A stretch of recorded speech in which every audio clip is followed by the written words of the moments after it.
cuéntanos, nuestro abogado, Manuel Olivero, cuéntanos. Antes de abordar el tema de hoy, yo quisiera agregar a eso que ustedes señalan un aspecto muy importante.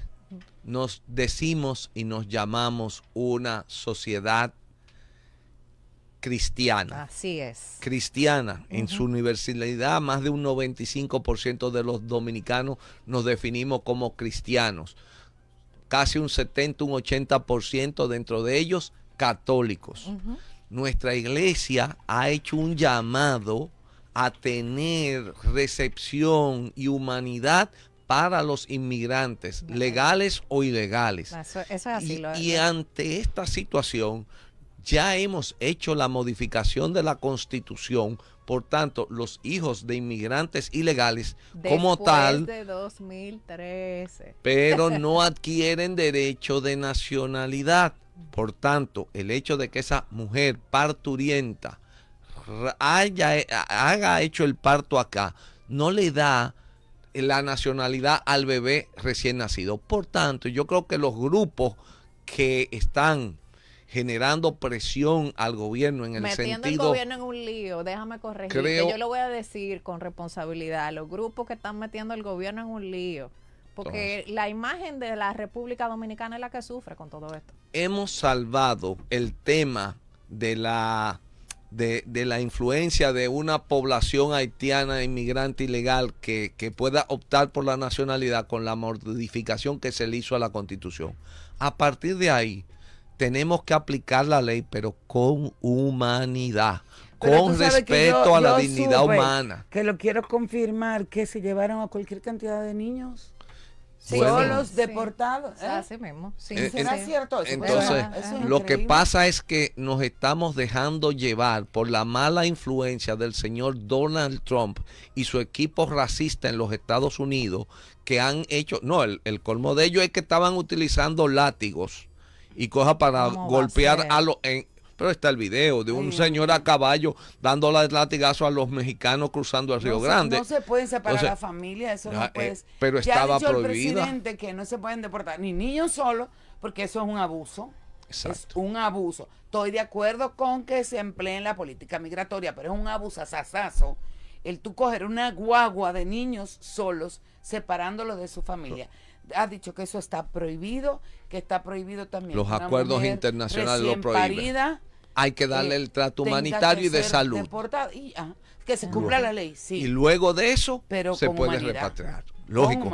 Respetar la dignidad humana, la vida y a los infantes son tres elementos que en cualquier sociedad del mundo. Entonces, por favor, a las autoridades que tengan esto en cuenta, porque que exigimos y reclamamos ese mismo trato a los dominicanos en el exterior. Exactamente, estoy muy de acuerdo. Mira, me escribe Rosa Venus Mondesí, mi compañera de colegio que está con nosotros. Rosa, un abrazo. Ana, gracias, y dice que cuando te escucha hablar es como si escuchara a la Sara Rizek, que es una querida amiga, bueno, de San Francisco Macorís, de la familia Rizek. Y es verdad que se parecen.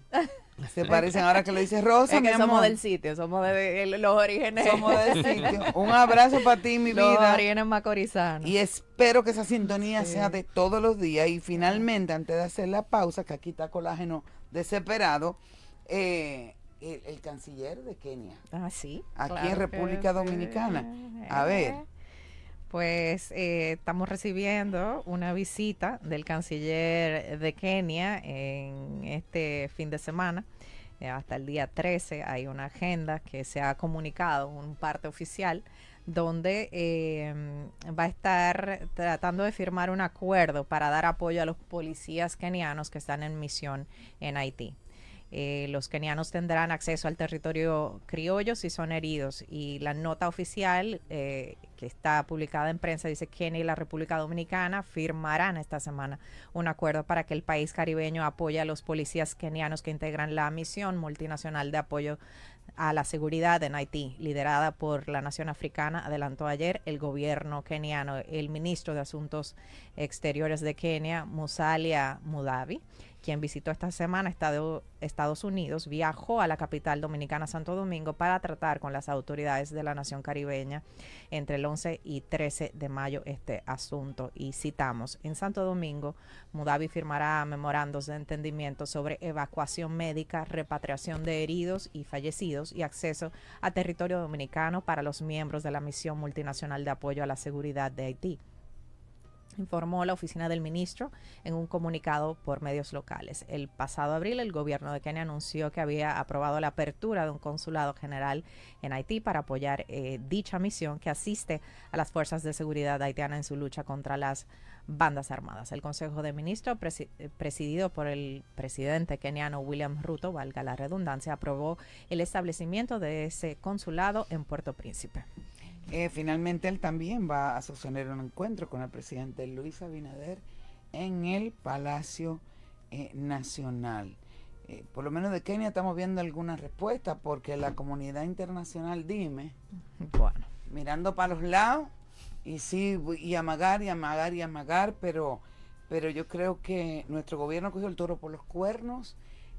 Saludo muchísimo la disposición de los expresidentes de unirse, de que no solamente sea esa fotografía que va a ser sumamente simbólica, sino que se arriben a conclusiones prácticas para poder enfrentar esta situación. Me pareció muy bien y vi con muy buenos ojos que en el marco de la realización del World Law Congress, en una de las ceremonias, pues se dieran ese abrazo. Eso son señales. Eso señales. Sí, hay mucha gente. Esta niña sí es. Ella está línea por el centro. Pero ven acá. No, eso yo lo he escuchado mucho. Esa levantada de brazos. Son lecturas. Oh, señor. Son nada sutiles. Pero que si fue Abinader o que si fue Leonel. Bueno, yo creo que fue Leonel que levantó el brazo, ¿no? Yo creo que se encontraron a mitad de camino y fue muy recíproco. Y eso es lo que hay que leer de ese encuentro. En lo que determinamos si será o no será. Ahí está temblando el partido, Dios mío. Ajá. En lo que determinamos si será o no será. Qué bonito que los intereses de los dominicanos y las dominicanas y que la solución de los problemas en República Dominicana que nos atañen a todos haya disposición de unir voluntades, porque siempre vamos a señalar al culpable favorito, que es el gobierno de turno, y que si el otro no hizo, que si ella se robó más o se robó menos, es unirnos, y este es un momento sumamente importante para que esa unión se dé y que no se politice. Eso yo lo hablaba con doña Consuelo, que de eso era que te estaba hablando ahorita, que no se puede politizar, que si sí, que si no, que si el lugar, lugar que sea, gracias a Dios va a ser en el Ministerio de Defensa y se pusieron de acuerdo. No, y además es una señal importante de que por fin tenemos madurez política para sentarnos con banderías distintas. Entonces, ¿qué tú crees que te dice esa señal? A mí me encanta buscarle la boquita. Me gusta buscarle la boquita. No vamos a dejar hablar, Manuel, yo te voy a decir después. Vámonos a la pausa, que allí, mira cómo están con los brazos abiertos. Bye, producción, bye. La primera pregunta que yo te voy a hacer, pedirte una recomendación para mí, para tu amiga. Sí. Para tu amiga. ¿Qué yo debo sentir para entender lo que está pasando? Yo soy abogado. Yo sé que hay que respetar un debido proceso. Yo sé que hay que esperar la conclusión de las investigaciones. Pero ante la tragedia tan grande que hemos vivido, ante el dolor tan grande de tantas familias, ¿cómo nos piden paciencia? Sí. Y te está hablando una persona que directamente no tenía un familiar, sí tenía mucha gente querida. Y siempre pienso en mi Alexandra querida. Y en todo, porque toda y cada una de las vidas que allí se perdieron son igualmente importantes. Invaluables. ¿Cómo tú pides paciencia a una población que cada día que pasa se pone con más ira y con toda la razón del mundo pidiendo justicia. Y un ministerio público que lo único que ha hecho es estampar un letrerito que dice incautado de una ruina, pero que no dice nada, que no sabemos, se han interrogado a nadie. ¿Qué hago, Olivero? Bueno, mira. Para calmarme. Buenas tardes, Yana, Carolina, gracias, a todas las amigas y amigos de aquí entre nosotros. Para mí siempre un placer acompañarlas a ustedes. En tu casa, cariño. Gracias. Entonces, el primer punto es, yo vuelvo a hacer acopio de nuestras enseñanzas católicas y nos dicen que hay que ser duro con el pecado y suave con el pecador. Tenemos que estar conscientes que aquello que sucedió esa fatídica mañana del 8 de abril no es un elemento que se dio fortuito. Tampoco fue un hecho de la naturaleza. Y que, obviamente, estamos esperando el informe pericial ordenado y requerido por el Ministerio Público para entonces encauzar las acciones penales, civiles o administrativas correspondientes. O las tres. Las o tres es muy probable y las detallaré más adelante. Entonces, el primer elemento es que por más que se quiera decir, yo en una conversación, una noche de esta, una tarde de esta, alguien me decía, no, porque ahí no hay responsabilidad, porque eso es una edificación. Bueno, mire, yo quiero ver el informe pericial, pero yo con mis ojos vi la estructura, las fotos de la estructura colapsada y tenía 3 a 4 capas supuestamente de fino. Esas capas de cemento, eso entraña una carga y si usted lo multiplica por metros cúbicos en todo el tamaño de esa edificación, hay un factor y habrá que ver si se cumplió o no con los requerimientos y los estándares. Segundo elemento, habían unos transformadores ahí colocados. Tercero, habían unos tinacos. Cuarto, era una edificación vieja. Quinto, había planta eléctrica, yo creo que había arriba, ¿no? No se encontraron. Las plantas eléctricas estaban al lado, pero las plantas eléctricas hace 2 o 3 años tuvieron un incendio. Y alguien me decía, sí, pero lo que se quemó... por eso la bajaron entonces. Sí, no, estaban fuera, estaban al lado, parece que pensaban. Pero esas plantas eléctricas, que hubo una que se cogió un incendio, ese calor pudo haber afectado estructuralmente las vigas, especialmente las varillas, porque el concreto se puede quebrar y generarte filtraciones, pero las varillas pierden elasticidad y se quiebran. Entonces, yo estoy diciendo esto porque en casos anteriores que yo he sido abogado, representante de propietarios o de contratistas, y ha habido fallas estructurales en una obra, hay que esperar ese informe técnico pericial para determinar. Te pregunto como neófita, yo no sé nada de leyes. Y me pregunto si no hay algo que se pueda hacer mientras, o sea, tiene que venir ya el expediente completo, perdóname. Hay que depositar. Esa pregunta es muy interesante, porque hay una parte social que pesa mucho. Ahí hay un reclamo. Ahora, las investigaciones del Ministerio Público son todas secretas. Entonces, no podemos pasar 2 años como con la pecera. Yo entiendo que el Ministerio Público, y en un caso donde hay toda una presión social de tomar una acción y decidir lo que fuere. Y cada día enardeciéndose más los ánimos. Pero es que con sobrada razón. Sentir que pasa el tiempo y que no ha habido una acción es lo peor que se puede hacer en esto. El Ministerio Público ya abrió una investigación. Oficialmente informó que está abierta la investigación. Tercer elemento, el Ministerio Público ya tomó medidas cautelares. El tema del secuestro de los bienes ya es un elemento, obviamente, al igual, porque es lo que se bloquea, aquí comparto con ustedes, se te bloquea el número de cédula. El número de cédula es también el número del registro de todos tus inmuebles y de todas tus cuentas bancarias en cosas. Obviamente las compañías es diferente, pero ahí ya inicia. Y ese es el punto de partida para la duración máxima del proceso. O sea, y el Ministerio Público lo sabe.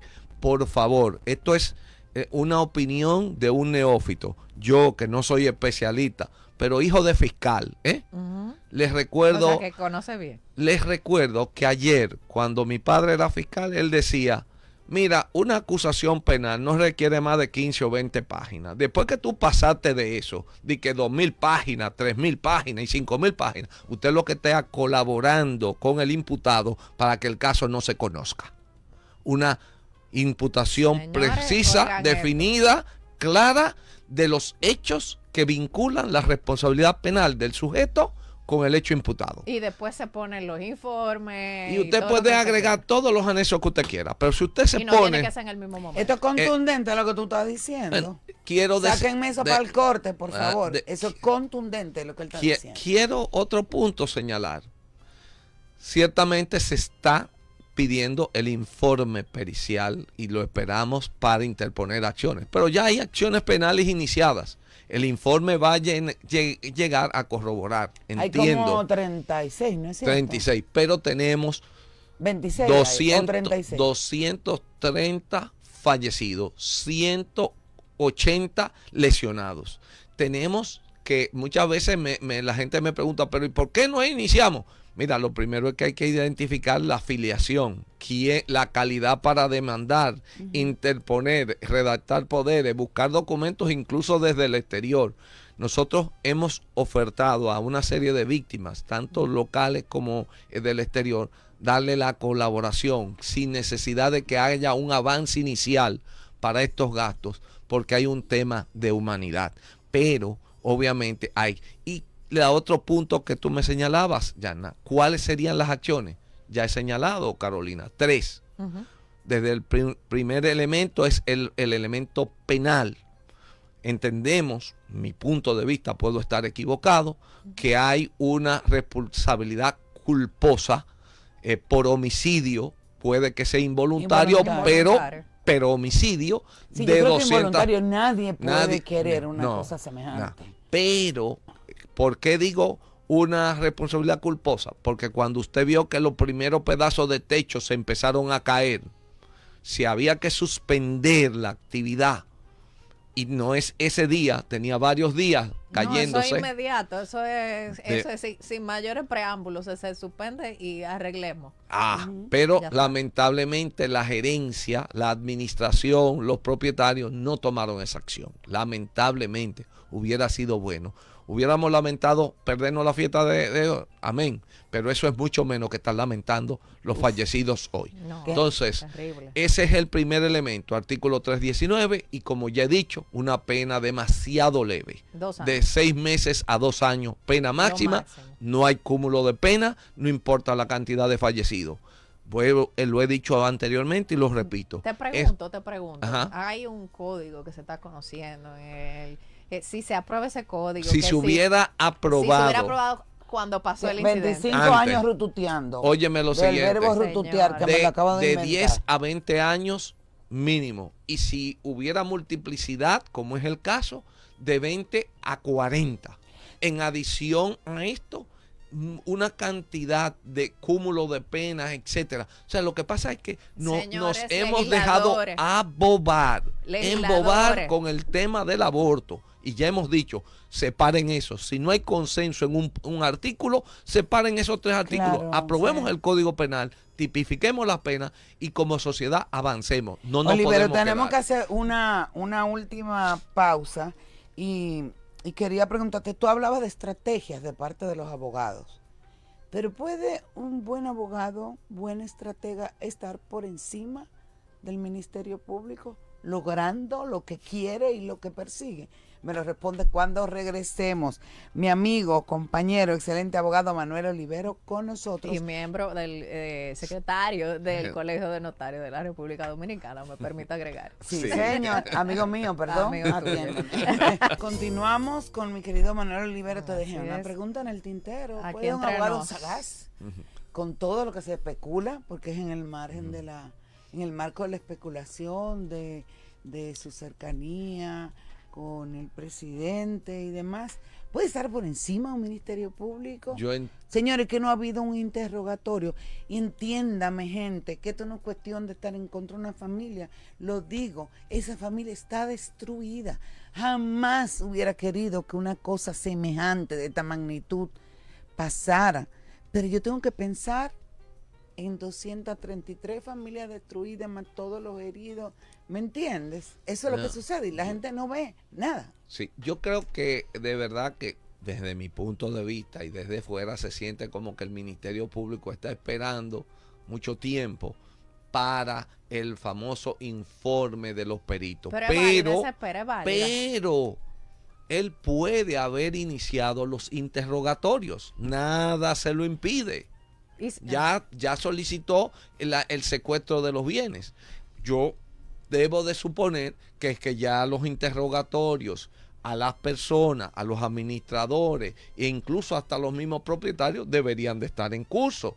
No entiendo. Porque son secretos, nadie se va a enterar. Perdóname, pero se supone, pero cada vez que llegan a la Procuraduría General de la República o a la Fiscalía del Distrito Nacional, hay una batería de periodistas esperando. La fuente del lógico, los periodistas que cumplen la fuente se enterarían. No entiendo si es que lo están haciendo por visitas a domicilio o cuál es el criterio, pero entiendo yo que ha pasado un tiempo más que razonable para las investigaciones, pero nos estamos focalizando solamente en la acción penal. ¿Y qué más se puede hacer? Aparte de la acción penal respecto a los propietarios, administradores y demás personas envueltas en el hecho culposo, separado de eso, está la demandas civiles que pueden interponer las víctimas directamente, aquellos sobrevivientes. Además, las acciones. Los huérfanos, Olivero. Y los huérfanos. Los demás casos que tienen víctimas que han fallecido, entonces tenemos que determinar quiénes tienen calidad para demandar. En primer lugar, los hijos menores de edad a través del tutor. El problema es que incluso... Entonces, ¿y todos esos consejos de familia? No, espérate. Hay personas que han perdido, hay niños que han perdido a ambos padres porque estaban la pareja. Son como 19. Entonces, tenemos el caso de unos venezolanos que ambos fallecieron, otras parejas, en fin. No, franceses. Y entonces hay un tema de conformar el consejo de familia y quién va a asumir la tutela de esos menores, los tíos y lo demás. Imagínate toda la velocidad de aquí. Pero en los casos de los ascendientes también, si hay ascendientes que le sobreviven, es decir, que está el papá o la mamá de esa persona que falleció, ellos también tienen calidad para demandar. En el caso de que no hubiera ni descendiente ni ascendiente, habría que ver si existen colaterales, pero esa es decir, hermanos. Hermanos. Ahora, lo dejo ahí porque queremos el tercer tipo de acción. Mi amigo Fiallo, Alberto Fiallo, ya lo comentaba en otros medios, la acción directa de responsabilidad civil. Muy demasiadísimo, querido. Directamente contra el Estado Dominicano, el Ministerio de Obras Públicas y el Ministerio de Vivienda. Ay, Dios mío. ¿En qué sentido?